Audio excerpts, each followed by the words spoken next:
तो नमस्कार। मैं रविंद्र सैनी। आज हम बात करेंगे डिस्कॉम के लिए कंप्लेंट मैनेजमेंट सीआरएम के बारे में। तो ये सीआरएम जो है, इसमें हम जो कंज्यूमर्स हैं उसकी कंप्लेंट को बुक कर सकते हैं। और ये सीआरएम जो है, इसमें कंप्लेंट जो है वेरियस फील्ड से आ सकती है, मतलब सोर्सेज आपके कुछ भी हो सकते हैं। सोर्सेज लाइक अगर हम बात करें तो सीआरएम में जो उनका खुद का कोई वेबसाइट है उस पे लिंक जाके कोई वेब पोर्टल से कर सकते हैं। ठीक है। और इसके बाद में हम बात कर सकते हैं कोई सोशल मीडिया प्लेटफॉर्म से हम बुक कर सकते हैं, सोशल मीडिया से। और इसके बाद हम कोई सीआरएम है, उसका सॉरी आईवीआर है, आईवीआर से कर सकते हैं। एसएमएस के थ्रू भी कर सकते हैं। एसएमएस में भी ऑटोमेशन हो सकता है। आप अपना जस्ट कंज्यूमर नंबर भेजेंगे तो आपका कंप्लेंट जनरेट होके आपको वापस कंप्लेंट नंबर मिल जाएगा। सिमिलरली आईवीआर में अगर आप रजिस्टर्ड मोबाइल नंबर से कर रहे हैं तो आपका कंप्लेंट वो सीधे पूछेगा, if you want to register your complaint. वहाँ पे आपको नो करंट की कंप्लेंट है, थेफ्ट की कंप्लेंट है, बहुत सारे ऑप्शन आपको मिलते हैं, तो वो आप बुक कर सकते हैं। ट्रांसफार्मर का कंप्लेंट है तो वो आपको कंप्लेंट बुक करने का ऑप्शन मिलेगा। सिमिलरली जो डिस्कॉम के डिवीज़न ऑफिस होते हैं वहाँ पर भी कोई रिप्रेजेंटेटिव बैठता है फिजिकली, वहाँ पर जाके भी उनके पास भी सीआरएम का लॉगिन होता है, तो वहाँ पर भी आप कंप्लेंट रजिस्टर करा सकते हैं। व्हाट्सएप का भी ऑटोमेशन इसके अंदर हो सकता है, तो व्हाट्सएप भी कीवर्ड के बेसिस पे जैसे नो करंट लिखेंगे रजिस्टर्ड मोबाइल नंबर से तो it can register your complaint automatically. उसके अलावा जैसे मोबाइल ऐप होता है डिस्कॉम का खुद का, उस मोबाइल ऐप से भी आप कंप्लेंट रजिस्टर कर सकते हैं। और तो और भी कोई सोर्स होगा तो उससे भी हम कंप्लेंट रजिस्टर कर सकते हैं। अब होता क्या है, कंप्लेंट रजिस्टर होने के बाद में ये एक तो मैनुअल एलोकेशन होता है कंप्लेंट का, distribution to the FRT. FRT मतलब फील्ड में जो रेस्क्यू टीम रहती है, व्हीकल रहता है जिसके ऊपर में इलेक्ट्रीशियन रहता है, हेल्पर रहता है, ड्राइवर रहता है।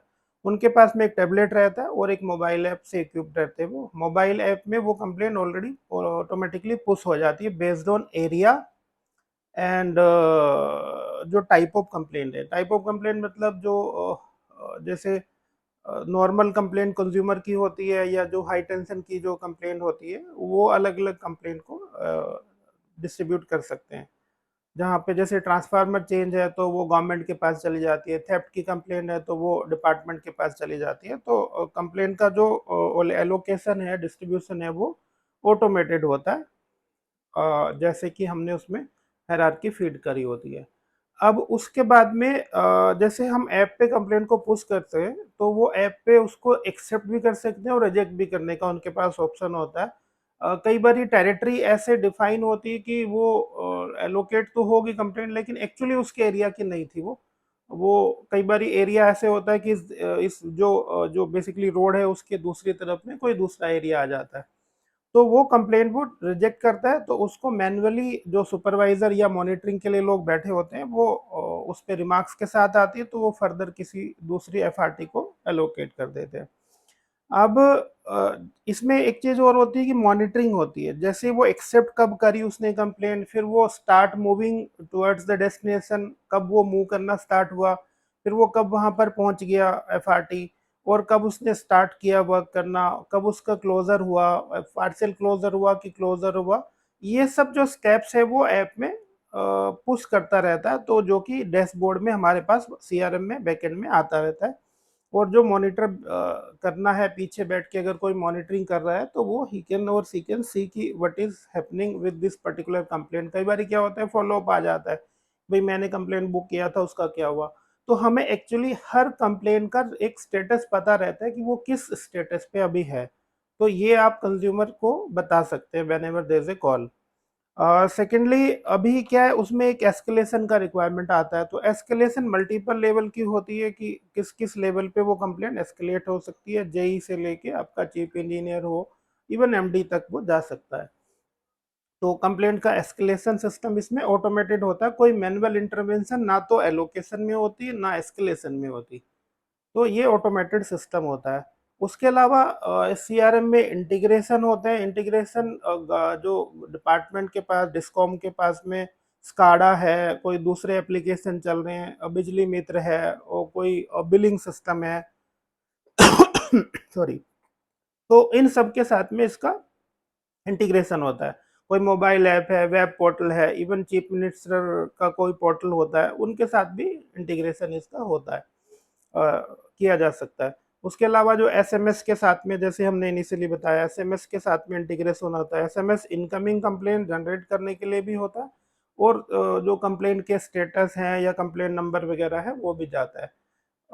इसके अलावा भी क्या कर सकते हैं कि जैसे कहीं पे शेड्यूल ब्रेकडाउन है, या फिर कोई रिपेयर के लिए कुछ हमने अनशेड्यूल या शेड्यूल कोई भी ब्रेकडाउन लिया है, तो उसका एरिया वाइज अगर डेटा है डिस्कॉम के पास में, तो उसका एक एसएमएस जनरेट किया जा सकता है।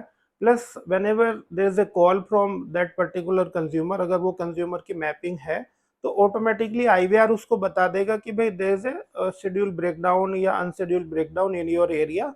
तो अगर आपकी नो करंट की कंप्लेंट है तो आप इतना टाइम वेट करें, और वही हम उसको एसएमएस से भी पुश कर सकते हैं। तो ये है। फिर उसके बाद में डैशबोर्ड होता है कि वो डिवीजन वाइज देख सकते हैं, सब डिवीजन वाइज हम देख सकते हैं कि क्या चल रहा है किस कंप्लेंट का। और हमारा एक मॉनिटरिंग के लिए तो बताया ही आपको, एमआईएस होता है। तो एमआईएस भी वेरियस टाइप की एमआईएस उसमें निकल सकती हैं, स्टार्टिंग फ्रॉम जैसे डिवीजन, सब डिवीजन, कंप्लेन और टाइप ऑफ कंप्लेन, ये सब रहता है, कितने टाइम में वो रिजोल्व हो रही है, कितना टेट है, क्या है, वो सब कुछ उसमें मिल सकता है। तो आई थिंक ये पूरा सब्जेक्ट हमने कवर कर लिया है जो सीआरएम का होता है, specially for electricity distribution companies, discoms.